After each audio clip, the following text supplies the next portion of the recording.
All right, so I gave you the top 4 things to see in the city of Rio de Janeiro. Well, here are the top 3 things you need to do in the state.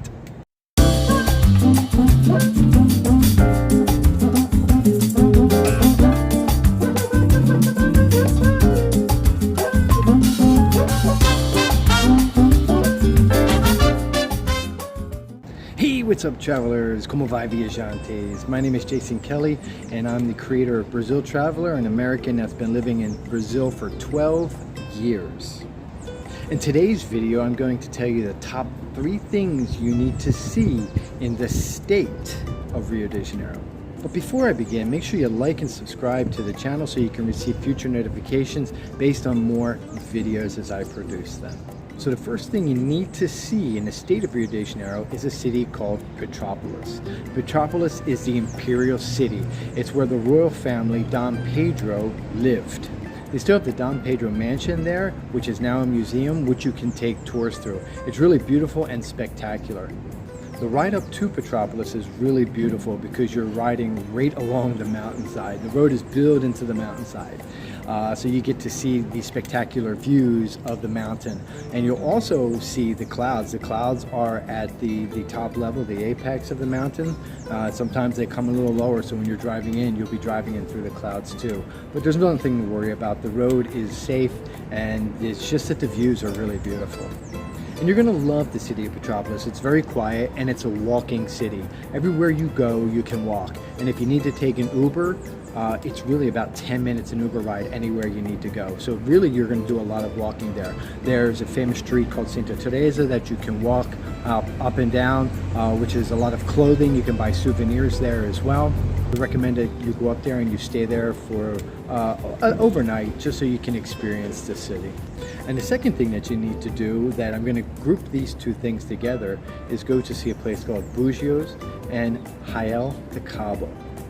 And I group these 2 things together, these two beach towns together, is because they're located near each other. They're very local, quiet beach towns.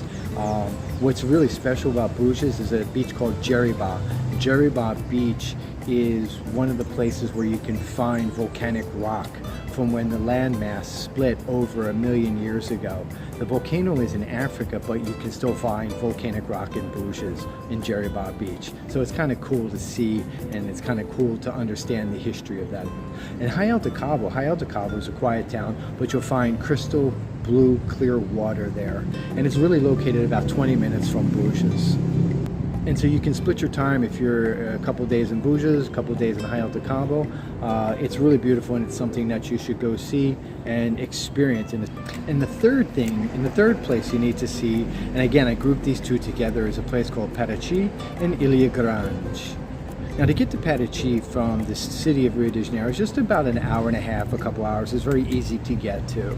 But in Patachi, it's really like a home away from home. It's really like being in a deserted island with mountains and jungle around you, and in a beach town.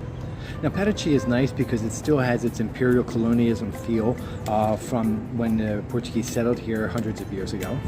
And when you get to Patachi, you can do a lot of hiking, you can do a lot of biking. It's a lot of walking that you would do, but you can also take a lot of tours. You can take a boat tour, you can take a walking tour, a bike tour.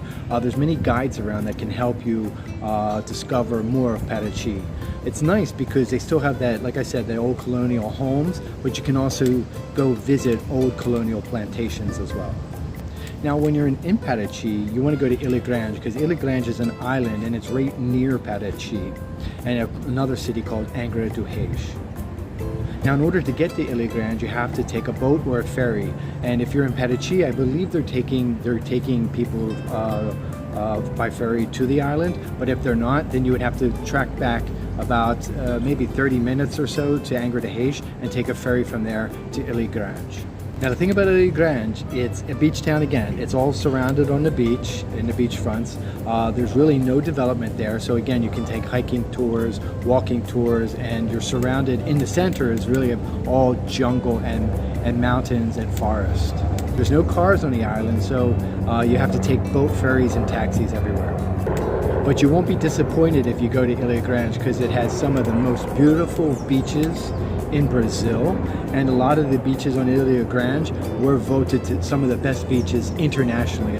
All right, travelers, viajantes, I hope you enjoyed this video and understand and get a chance to see the top 3 places to visit in the state of Rio de Janeiro. I hope you get to see all 3 or at least one of them. Até breve. Ciao, ciao por agora. See you soon and bye for now.